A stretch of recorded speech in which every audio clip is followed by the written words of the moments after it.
Amis auditeurs, bonjour. Je suis aujourd'hui en compagnie de Gauthier Boucher. Bonjour Gauthier. Bonjour Benjamin.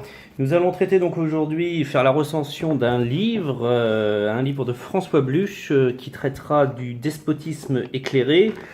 Alors, sous cet oxymore apparent, nous allons traiter de ce mode de gouvernement qui a présidé à beaucoup de gouvernements, justement, dans l'Europe de la deuxième moitié du XVIIIe siècle. Donc ça va nous permettre de faire un peu une étude historique, puisque c'est le but de l'émission, mais également politique et géopolitique, puisque nous allons voir que les intérêts territoriaux président également à ce mode de gouvernement. Donc nous allons traiter donc des tenants et des aboutissants de la construction un peu de cette philosophie politique qui domine dans l'Europe au temps de Louis XV, et de faire des études un peu plus géographiques, puisque nous allons découvrir que sous cette appellation générale de despotisme éclairé existe toute une palette d'applications territoriales, que nous soyons en Prusse, en Autriche, en Russie ou dans les États italiens. Voilà, donc nous n'aurons évidemment pas le temps de traiter de toutes les applications du despotisme éclairé, mais nous allons commencer donc avec méthode, comme d'habitude, peut-être par introduire par l'auteur, Gauthier, qui est ce François Bluch, à qui nous avons affaire aujourd'hui. Alors François Bluch, il est connu notamment parce qu'il est décédé il y a quelques mois en fait. Il est disparu en juin 2018. François Bluch est un historien français moderniste qui est né en 1925, donc décédé à 93 ans si je compte bien, spécialiste de l'Ancien Régime et en particulier du roi Louis XIV.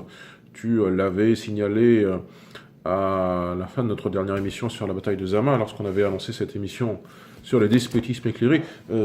François Bluch est avant tout donc cette monumentale biographie chez Fayard de Louis XIV, avec un jeune Louis XIV en couverture. C'est pas celui qu'on connaît, cette peinture connue de Hyacinthe Rigaud, où on voit Louis XIV dans toute sa majesté, vraiment la symbolisation du roi Soleil. Là, c'est plutôt, je pense, Louis XIV des années 1670 à peu près, avoir la...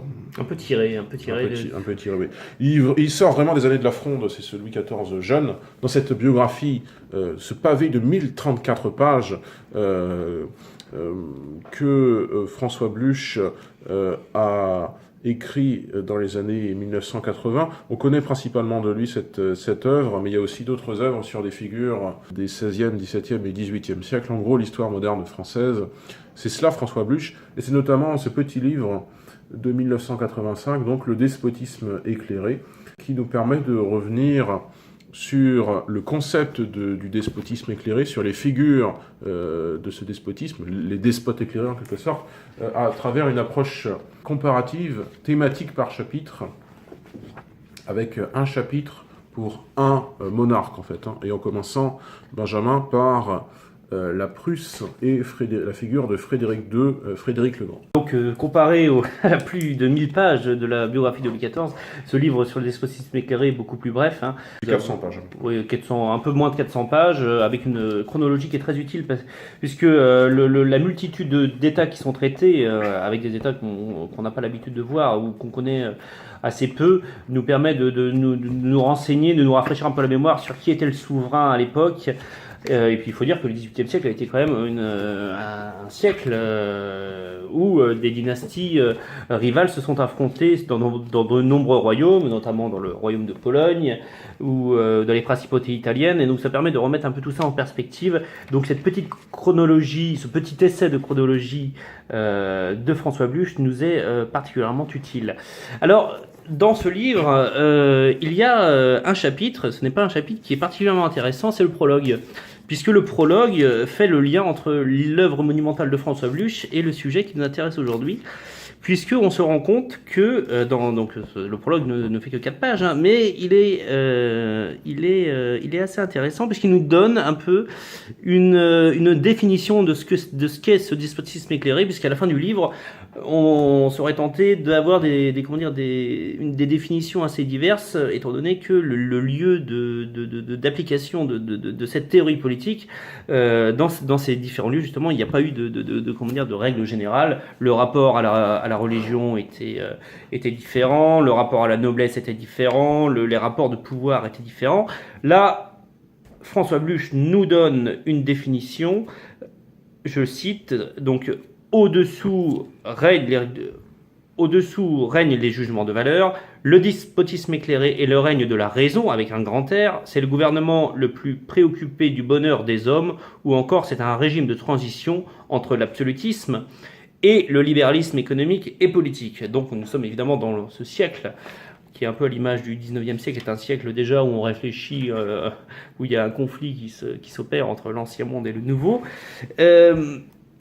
Quel est, Gauthier, cette incarnation de l'absolutisme dont le despotisme éclairé est censé faire le trait d'union? Cette incarnation de l'absolutisme, ce sont des monarques qui sont très soucieux de conserver les rouages du pouvoir, mais qui n'en sont pas moins sensibles aux évolutions du temps.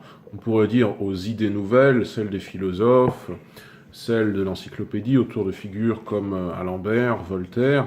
Et d'ailleurs, symboliquement, ces monarques sont sensibles aux idées nouvelles, et le despotisme éclairé lui-même n'a pas ce nom de despotisme éclairé, il est qualifié de nouvelle doctrine, donc quelque peu en écho aux idées nouvelles des philosophes et de l'encyclopédie.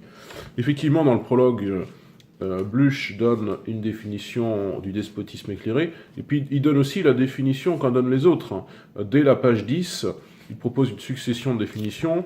Je cite, le despotisme éclairé est une rationalisation du gouvernement mise de l'État, mise au service de l'État, mise de l'État, pardon, au service des Lumières, ça c'est le point de vue de l'encyclopédie, mise des Lumières au service de l'État, ça c'est selon Bluch le point de vue des princes, et Bluch résume le tout en expliquant que c'est une coercition exercée dans un but raisonnable. Le despotisme éclairé, au fond, peut être défini comme une doctrine politique qui associe progressisme et autorité. C'est une acception nouvelle du despotisme, issue donc des idées nouvelles du siècle des Lumières, le XVIIIe siècle, principalement défendue par les philosophes, également par les tenants de la physiocratie, qui est une doctrine selon laquelle tout pouvoir réside dans la terre et qu'il n'existe qu'une seule classe productive qui est liée au monde agricole.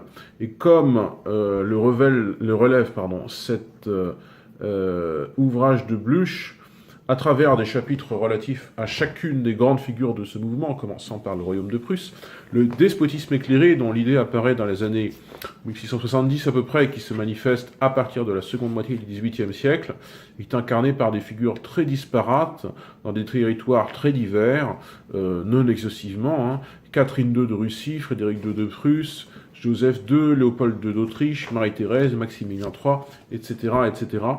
Dans le cas du despotisme éclairé, le pouvoir est éclairé, entre guillemets, par des monarques, qu'ils soient rois ou empereurs, qui, bien sûr, demeurent de droit divin, les structures sociopolitiques demeurent, mais dont les choix personnels apparaissent, a priori, comme guidés par la raison, et pas simplement par leurs intuitions ou par leurs pulsions, même on peut dire, personnelles. Ces monarques, Benjamin, se présentent généralement comme les premiers serviteurs de l'État. Ils ont conscience de ce que l'État est important. C'est cela. Alors, si nous voulons, prendre le pli chronologique, puisque je pense que c'est la meilleure méthode peut-être de ne pas embrouiller les auditeurs et pour nous de traiter de la meilleure façon ce sujet, il faut peut-être revenir donc justement à cette charnière entre les deux parties du XVIIIe siècle, et la figure qui règne à cette époque, c'est la figure de Frédéric II. Alors Frédéric II, il a un modèle indéniable, c'est le modèle de Louis XIV. Et c'est là où le trait d'union se fait entre les travaux de Bluch, c'est que la gloire de Louis XIV sert de modèle à l'œuvre de Frédéric II. Alors Frédéric II, c'est un prince évidemment Hohenzollern, c'est un prince qui a bénéficié au début du XVIIIe siècle de la relève du modeste électorat de Brandebourg du XVIe siècle. On arrive à une puissance prussienne qui a sa capitale évidemment à Berlin, qui monte en puissance pour devenir un État véritablement moderne. Et Frédéric II donc hérite de l'œuvre, notamment l'œuvre de son grand-père et de son père, le roi sergent. Frédéric Guillaume Ier. Alors, Frédéric II, lui, c'est quelqu'un qui pense, mais c'est quelqu'un aussi qui s'entoure. Donc, il est capable de penser. Vous savez que ce sera un très grand militaire, un très grand stratège, un très grand musicien. Mais c'est quelqu'un donc qui sait s'entourer et qui s'entoure de philosophes. On y reviendra. Mais ces philosophes ne sont pas dénoués d'arrière-pensée, puisque notamment le plus connu de ces philosophes que fréquente Frédéric II est Voltaire. Diderot ira également, d'Alembert, Lamétrie, et donc tous ces philosophes ont comme arrière-pensée de flatter le roi de Prusse afin de flatter ce monarque qui prendra le pli des réformes et de la philosophie rationaliste. Cet éloge de ce roi participera à la critique absolutiste de Louis XIV. Et c'est un peu ce pli qui sera pris par les souverains, par les despotes éclairés du XVIIIe siècle. C'est cette référence à Louis XIV en y évacuant totalement toute la légende noire, la légende absolutiste, qui est d'ailleurs résumée à la page 10 dont tu parlais tout à l'heure par ce slogan qui sera repris par les philosophes: Louis XIV sans les jésuites. Alors, cette transition de Frédéric II, cette modification de la méthode de gouvernement par Frédéric II est déjà, facilitée, Gauthier, par le fait que Frédéric II est le roi d'un État qui, déjà, n'est pas catholique.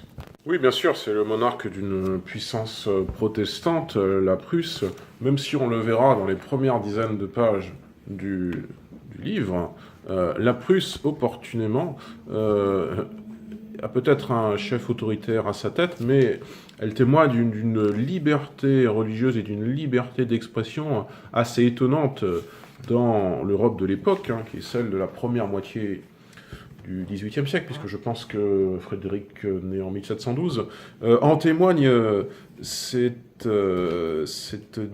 différentes citations de Frédéric II sur la tolérance religieuse en Prusse.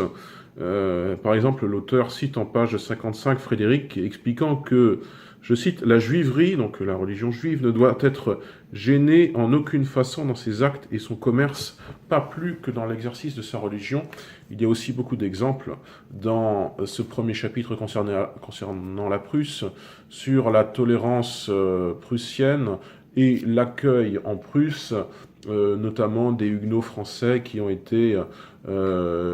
sont partis de France après la révocation de l'édit de Nantes par Louis XIV en 1685.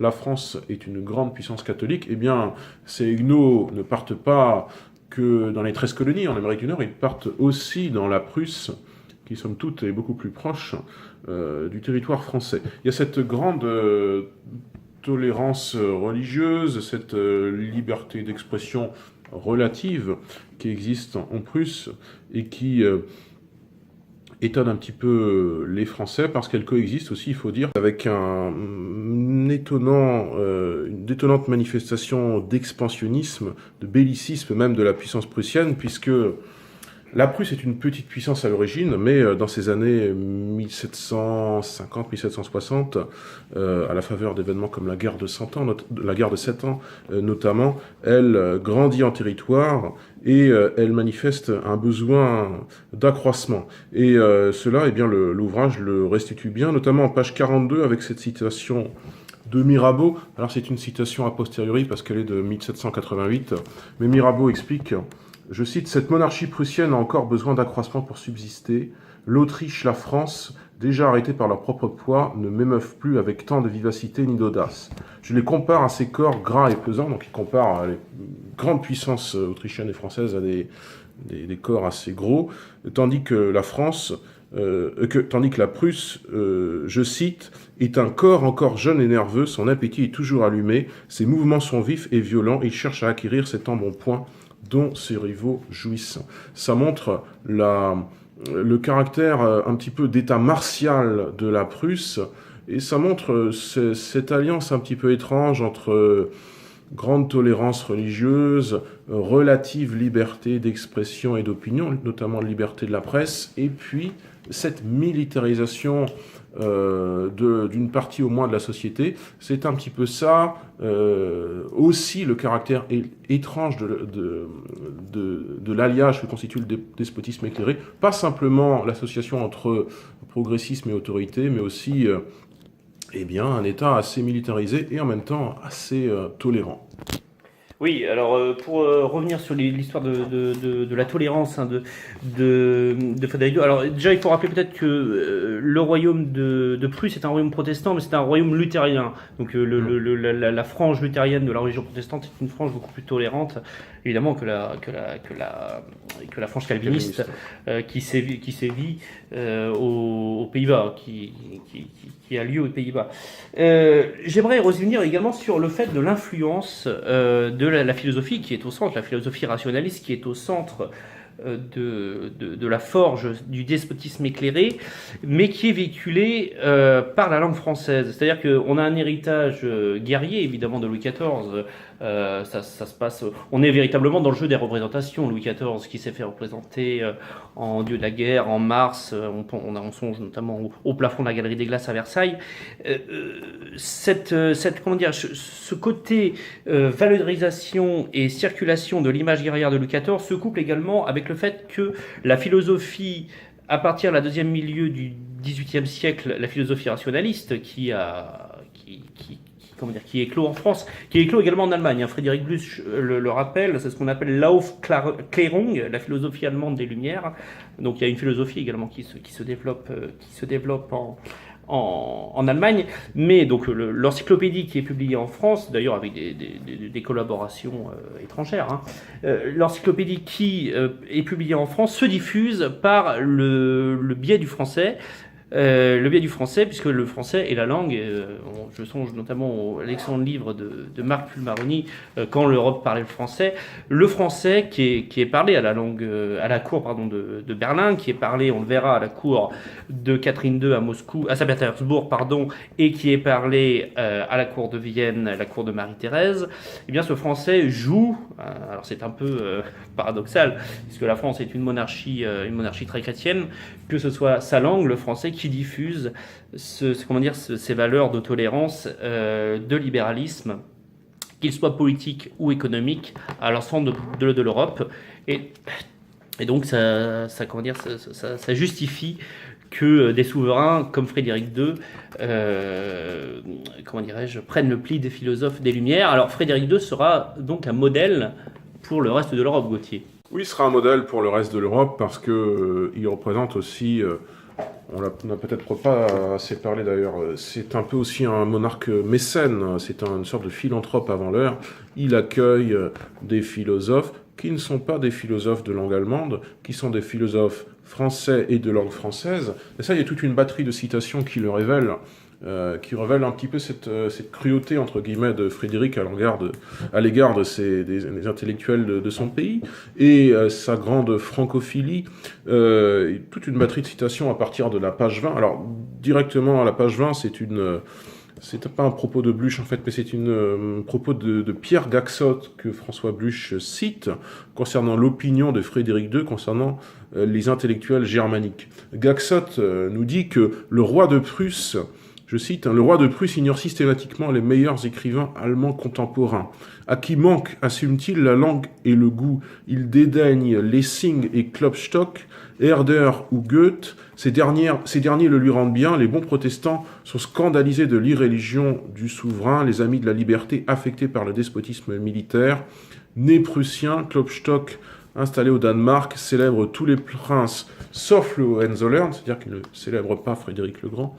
Je poursuis la citation. Lessing, le Voltaire allemand, entre guillemets, auteur des fameux dialogues sur la franc-maçonnerie et qui réside sans joie à Berlin, déclare « Je ne voudrais pas jurer qu'il ne se trouvera pas un jour un flatteur pour appeler l'époque actuelle de notre littérature, l'époque de Frédéric le Grand. Selon Lessing, toute personne qui aurait des propos un petit peu laudatifs sur la littérature de l'époque serait forcément un flatteur, il ne serait pas sincère dans ses hommages. Et puis, il y a une batterie plus compacte de citations en page 31 de Voltaire puis de Frédéric le Grand. Voltaire, par exemple, explique sur l'influence du français, de la langue française, il est français d'ailleurs, à la cour de Prusse. Voltaire explique que, je cite, la langue que l'on parle le moins à la cour de Prusse, c'est l'allemand. C'est-à-dire que la langue qu'on parle le plus, en creux, c'est la langue française. Et Frédéric II le prouve, toujours cité en page 31, avec 3 citations. Les académies, citation de Frédéric II, les académies, pour être utiles, doivent communiquer leurs découvertes dans la langue universelle, et cette langue est le français. Les bons auteurs français ont rendu leur langue universelle, elle remplace le latin, c'est la langue des savants, des politiques, des courtisans. Il n'est pas plus étrange, et pour se justifier, il dit « Il n'est pas plus étrange qu'un Allemand écrive de nos jours en français qu'il était du temps de Cicéron, c'est-à-dire au 1er siècle avant Jésus-Christ, qu'un Romain écrivit en grec. » Mais c'est amusant parce que Frédéric II convoque beaucoup comme ça les figures de la Rome antique pour se justifier. Alors c'est amusant, il convoque aussi souvent l'exemple des tribus, de la tribu iroquoise, une tribu indienne, pour expliquer que, je crois, le christianisme du XVIIIe siècle est aussi étranger au christianisme des temps premiers que ne l'est la religion de la civilisation iroquoise. C'est marrant, il convoque comme ça des peuples étrangers ou anciens pour justifier sa politique. Sa politique, Benjamin, c'est celle, encore une fois, d'une étonnante francophilie, d'une étonnante tolérance à sa cour d'intellectuels français. Alors, une tolérance de principe qui ne résiste pas aux nécessités de l'État. La première nécessité de l'État, c'est la stabilité intérieure. Alors, le modèle prussien va être assez différent d'autres modèles dont on va parler. Il va se rapprocher du modèle russe, qui est celui du fait que le pouvoir va s'appuyer sur la noblesse. Alors, c'est le développement de la fameuse noblesse des Junkers, qui seront les tenants de la couronne impériale Hohenzollern à la fin du 19e siècle et au début du 20e. Et donc, Frédéric II, s'appuie sur cette noblesse pour solidifier et tranquilliser le royaume, qui jouera d'une paix relative à l'intérieur, mais au point de vue extérieur, développera le potentiel militaire de la Prusse pour en faire une véritable puissance première sur le continent européen, qui s'illustrera notamment lors de la guerre de succession d'Autriche, où Frédéric II investira la Galicie et la Silésie aux dépens de la couronne d'Autriche. Et donc c'est un savant mélange de tolérance intérieure et de rigidité extérieure qui amène la Prusse à devenir donc l'un des acteurs, je le répète, de la scène européenne au XVIIIe siècle. Alors tout différent, puisque nous n'allons pas consacrer évidemment l'intégralité de cette émission à Frédéric II et à la Prusse, tout différent est l'application de ce despotisme écléré à l'Autriche, puisque c'est peut-être avec la Prusse la deuxième, la plus... Alors c'est déjà le pays qui vient en deuxième dans le livre de Frédéric Bluch, mais c'est le pays où le despotisme éclairé a pris vraiment des formes assez particulières. Alors l'empereur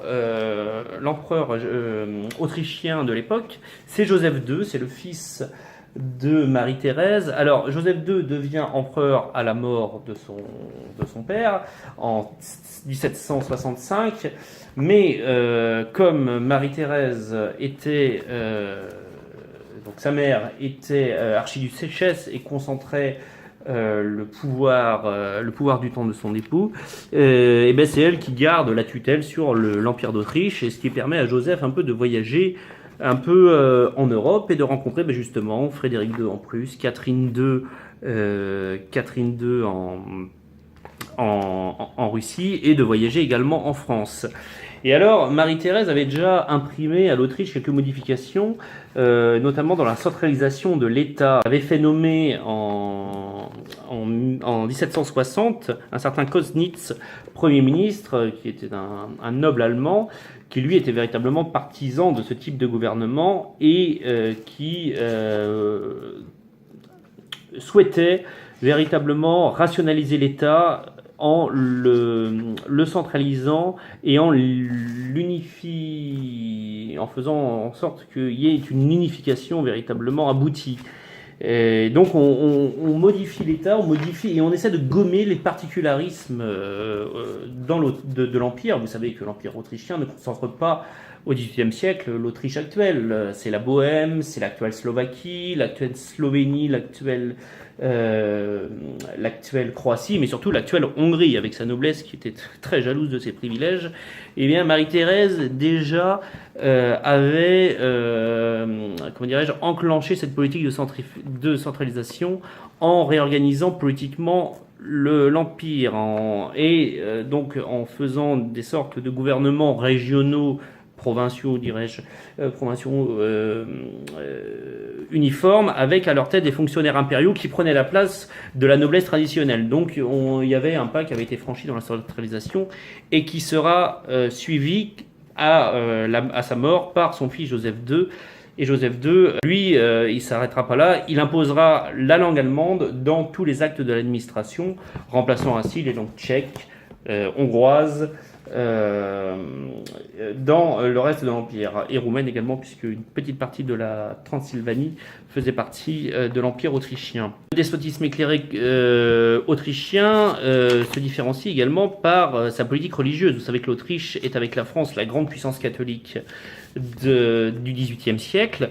Eh bien, Joseph II s'ingéniera, sous justement des principes de rationalisation, de détacher les évêques de la tutelle pontificale. Voilà, donc ça ira très loin, cette histoire. Ça ira jusqu'à la modification de la liturgie pour que le culte rende plus hommage à l'empereur. Ça ira jusqu'à Frédéric Bluch le rappelle, ça ira jusqu'à l'imposition d'un nombre particulier de cierges par cérémonie. Donc vous voyez, on rentre vraiment dans le contrôle par l'État de la liturgie, et ça aboutira à la suppression de des ordres monastiques. Il y a toute une série d'édits en 1782, 85 et 86 jusqu'à la manifestation de ce joséphisme religieux qui sera l'exclusion des jésuites en 1764. Donc Joseph II imprime également un modèle hybride de despotisme éclairé entre justement cette tradition absolutiste qui est quand même caractéristique de la monarchie habsbourgeoise, mais qui emprunte à la philosophie rationaliste, un libéralisme, mais qui est surtout dans l'Autriche de la fin du XVIIIe siècle, un libéralisme religieux. Alors peut-être, Gauthier, as-tu d'autres précisions sur Joseph II, ce souverain assez particulier de la monarchie habsbourgeoise? Oui, bien sûr, il y aurait beaucoup d'autres choses à dire. Alors, le titre du chapitre qui lui est consacré à partir de la page 63 à peu près est éloquent de comment est perçu dès son époque et puis encore maintenant le souverain. Le titre, c'est Lumière viennoise. Joseph II est perçu comme un réformateur hardi. Joseph II d'Autriche est perçu comme un réformateur populationniste, c'est-à-dire qu'il, le terme de populationnisme n'est pas très courant, c'est-à-dire qu'il veut que son État soit très peuplé, ce qui est une préoccupation légitime de l'époque, puisqu'on estime de manière assez rationnelle qu'un État peuplé équivaut à une armée nombreuse et donc à un potentiel militaire supérieur aux puissances rivales. Et ce caractère de réformateur populationniste, comme le dit Bluch, Joseph II l'incarne par différentes politiques qu'il développe. On dit que c'est un roi qui est préoccupé de la question sociale, un petit peu avant l'heure, puisqu'on est somme toute qu'au XVIIIe siècle. C'est un roi qui développe une politique culturelle, c'est-à-dire que a-t-il conscience qu'il existera bientôt dans son pays une opinion publique sensible à cette question? On peut se le demander. C'est aussi un roi qui, comme l'exemple de Frédéric le Grand qu'on a évoqué il y a quelques minutes, est relativement tolérant sur le plan religieux, puisque par exemple, en 1781, il sort un petit peu les Juifs de l'isolement et du cantonnement qui était le leur depuis des décennies. Concrètement, il les fait sortir des ghettos où ils sont relégués au sein de l'espace social autrichien. C'est une manifestation de cette tolérance du joséphinisme, de la figure de Joseph le Grand, pour qui aussi l'État est quelque chose de très important. Bluch parle carrément de culte de l'État qui serait celui de Joseph II. Voilà, Benjamin, chers amis auditeurs, c'est un petit peu ça, résumé, la figure de Joseph II d'Autriche.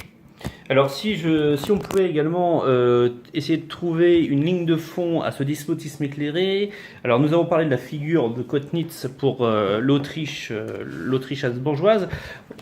C'est un peu la caractéristique du despotisme éclairé, c'est qu'il y a toujours un ministre, une personnalité proche du souverain favori, parfois un amant, qui va faire imprégner à ce souverain la marche vers le libéralisme, qu'il soit politique ou religieux. Alors j'ai dit en introduction que nous n'aurons pas le temps évidemment de nous attarder à toutes les réalités géographiques qu'a pris le despotisme éclairé dans la seconde moitié du XVIIIe siècle. Mais nous pouvons peut-être citer quelques exemples à un titre assez informatif. Par exemple, Struensee, qui était le favori de la reine du Danemark, donc le roi étant Christian V, qui était un roi qui était d'ailleurs fou et assez infantile. Alors Struensee, qui était un Allemand, qui était le fils d'un pasteur allemand, lui c'était un philanthrope, c'était un médecin qui a fait énormément de recherches pour améliorer le sort du genre humain, notamment pour lutter contre les épidémies de variole et de tuberculose. Mais lui, il se lie d'une amitié avec la reine Caroline Marie, et grâce à cette liaison, arrive au sommet de l'État et imprime à cet État, avec l'aide d'un de ses amis, Von Braun, Brandt, pardon, parce qu'en allemand on prononce toutes les lettres, de rationaliser l'État en abolissant le servage, en faisant des réformes économiques assez drastiques, et également en supprimant les corporations. Alors ça c'est aussi une des lignes dirigeantes du despotisme éclairé, c'est qu'on a un peu de mal avec les organismes constitués qui justement freinent l'autorité de l'État entre justement les lieux de prise de décision et les lieux d'application que sont les pays qui composent, les provinces qui composent le pays. Alors bon, ça va mal se passer pour Struensee parce qu'il sera, comment dirais-je, révélé, sa relation sera révélée, il sera obligé de l'avouer, il sera exécuté. Donc ça c'est ce qui se passe au Danemark. Au Portugal, c'est le marquis de Pombal, le fameux marquis de Pombal, ministre des Affaires étrangères après avoir été ambassadeur en Europe. Lui aussi qui, sous la férule d'un roi faible, Joseph Ier, assure la direction de l'État, il modernise l'économie, évidemment, avec une politique physiocrate, où c'est l'époque où Adam Smith également développe ces théories, vous savez, le laisser-faire, laisser-passer, des théories libérales. Ils sont assez libéraux finalement, c'est des oui, notamment Joseph II supprime également les barrières douanières. Donc on est vraiment dans un monde ancien qui se libéralise, où on commence à commercer entre les pays avec des règles qui sont comment dirais-je, qui s'écartent, si vous voulez, de la mesure qui est imprimée par la religion, c'est-à-dire que on met un peu de côté les préceptes religieux et on commerce, et c'est là où on voit se développer déjà les prémices peut-être d'un ultralibéralisme. Le terme est impropre parce qu'il est anachronique, mais on voit ça, on s'écarte véritablement des préceptes de l'Église pour commercer. Le marquis de Pombal, c'est totalement la manifestation dans le Portugal. Si vous avez vu ce film, qui est un film magnifique, qui est le film Mission avec Robert De Niro et Jeremy Irons, on voit justement en Amérique du Sud que on exproprie les territoires de mission pour le commerce, et puis on s'arrange entre portugais et espagnol pour le contrôle des plantations et pour exploiter ces plantations.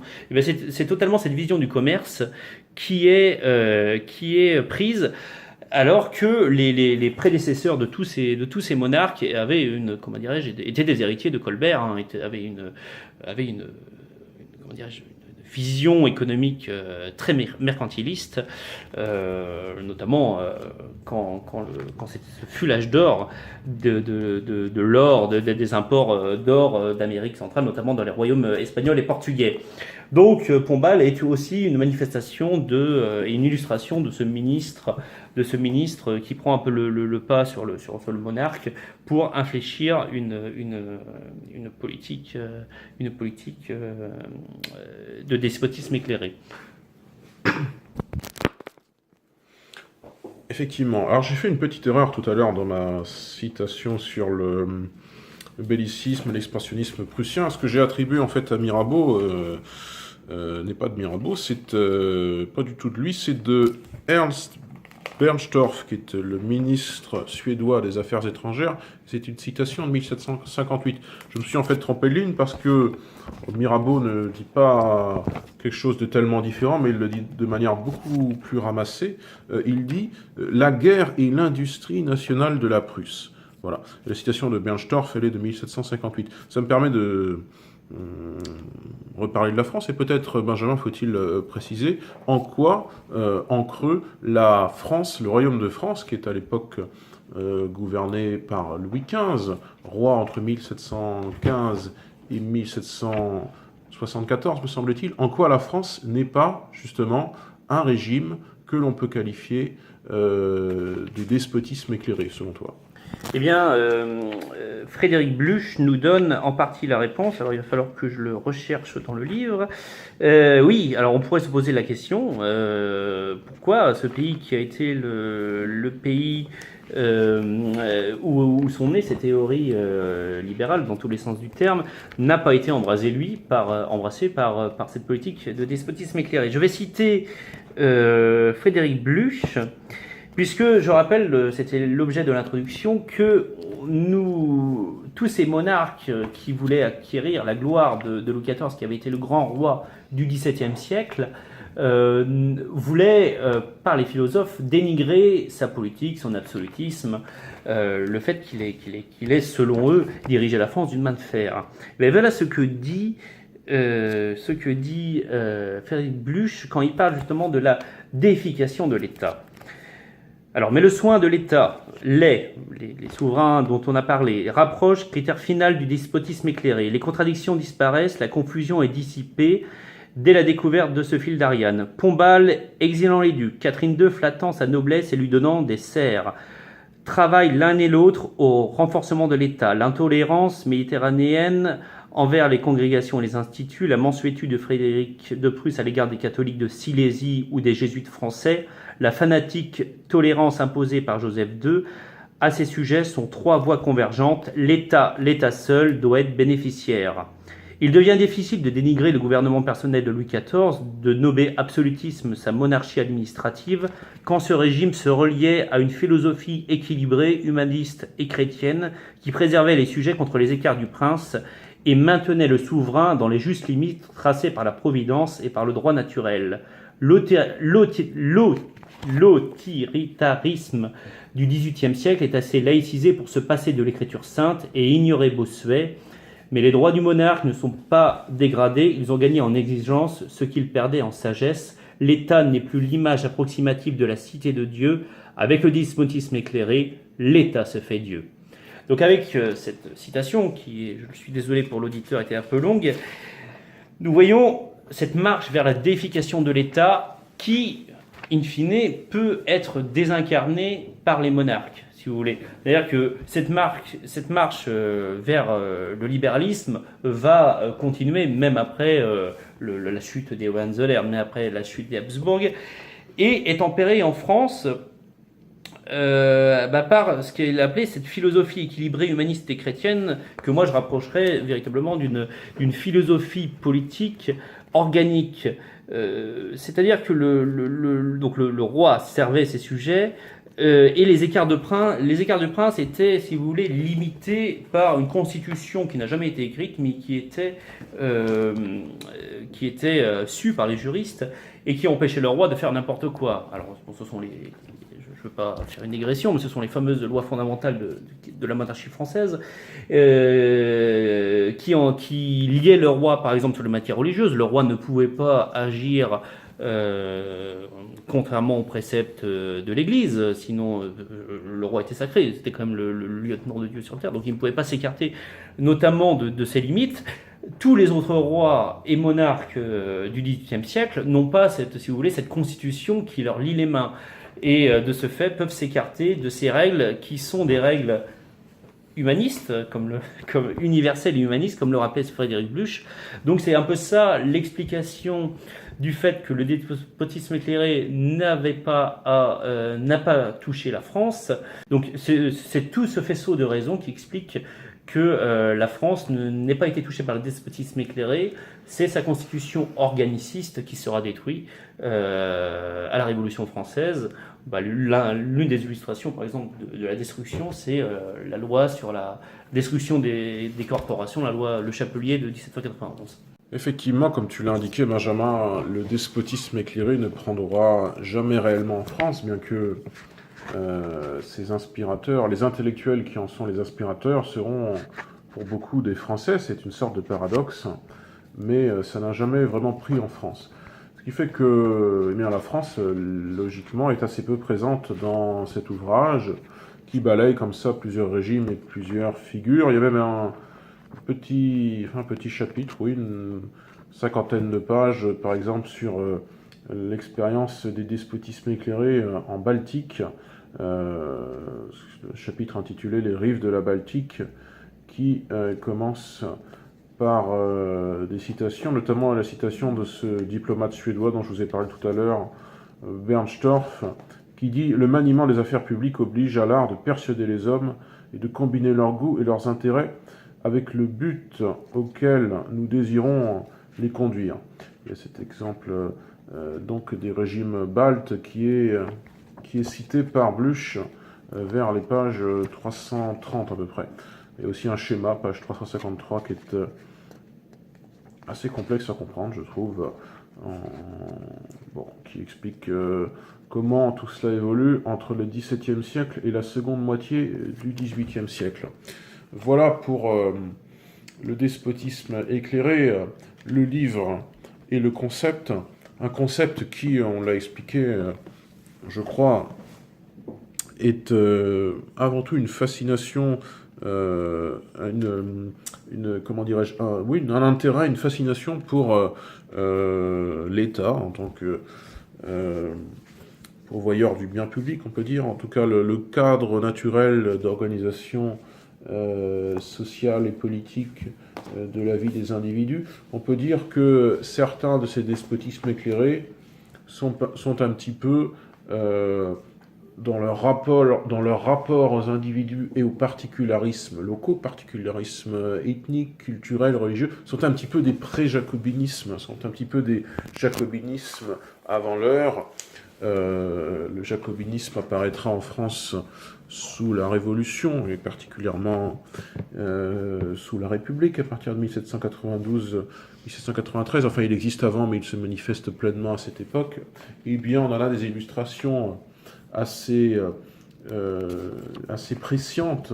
On a une sorte de prescience du jacobinisme à partir de la seconde moitié du XVIIIe siècle dans ces différents pays, dans ces différents régimes qui appliquent le despotisme éclairé. Il me revient à l'esprit dans le premier chapitre de l'ouvrage, ainsi la manière dont Frédéric le Grand est assez jacobin finalement avec les populations prussiennes qui ne sont pas, parce qu'il n'y a pas que des Prussiens en Prusse naturellement, dans ces États composites, ça peut se comprendre, eh bien Frédéric le Grand est assez dur vis-à-vis d'un certain nombre de particularismes et de traditions qui ne sont pas prusso-prussiennes, on peut dire.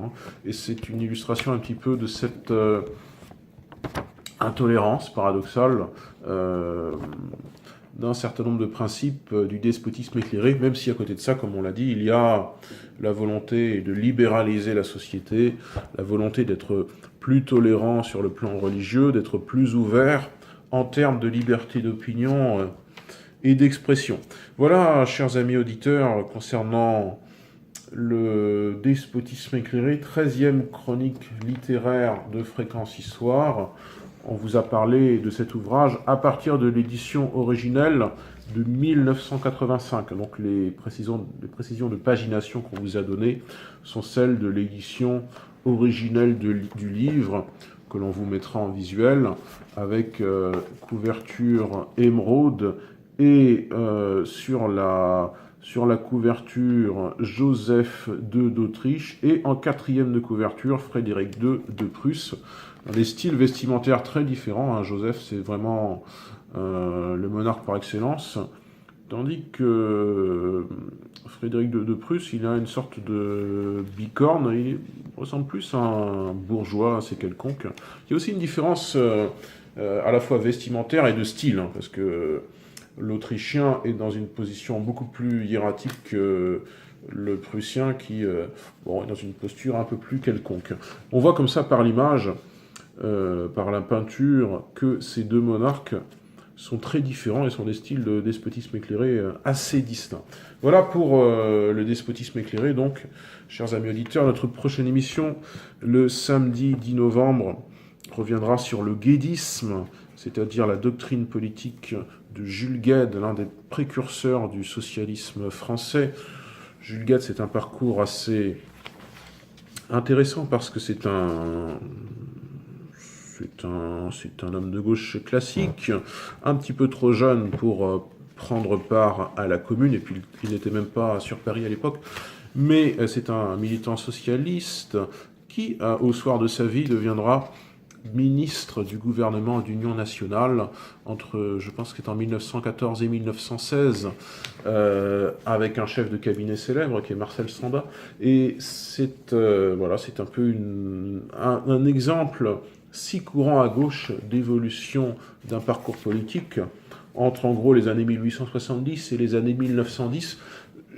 Guesde, c'est avec Jaurès l'une des deux grandes figures du premier socialisme français, celui qui concourt en 1905 au congrès d'unification de la SFIO, et on le verra. On verra si, comme le dit l'historien Numa Ducange, qui est l'auteur d'un des grands livres sur Guesde, une des seules biographies qui est sortie sur ce sujet.